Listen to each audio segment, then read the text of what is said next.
Welcome back. Radio city joke સ્ટુડિયોમાં આપનું સ્વાગત છે.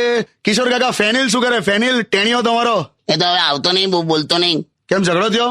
ના ના, એ તો બધા ઘરે જ હોય છે. મારો હારો જતો નહીં સ્કૂલે. પણ મસ્ત છે ને, એકદમ ક્યુટ ટેણીઓ. અરે મને તો એને જોઈને મને મારું નાનપણ યાદ આવી જાય. કેવું કેવું? કહું આપણે આમ નાના હતા ત્યારે પેલા સાહેબો પાછું આપણને કેવી હુલ આપે, કેવું તો સમજાય શું? કે એસાઇનમેન્ટ ક્યાં છે તારું એસાઇનમેન્ટ? એટલે આપણે શું કરીએ કે સાહેબ ઘરે ભૂલી ગયો. તો કે એમ ખાવાનું તો ક્યારે ભૂલતા નથી, એસાઇનમેન્ટ ભૂલી જાવ છો. હા, આ સૌથી કોમન વાક્ય હતું. આપણને પણ થાય કે ભાઈબંધ ખાવાનું ના ખાવ તો ભૂખ લાગે, આમ ખાવું ખાવું ખાવું એવો અવાજ આવે પેટમાંથી. એસાઇનમેન્ટ ના કરીએ તો થોડી હાથમાં ખંજવાળ આવે કોઈ દિવસ.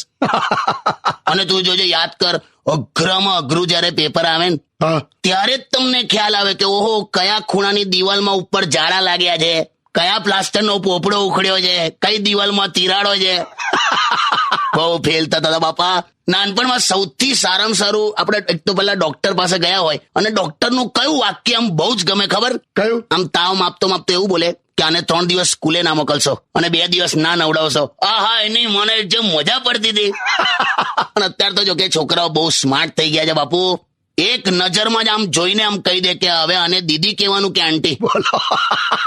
Stay tuned with કિશોર કાકા only on Radio City 91.1. Only on Radio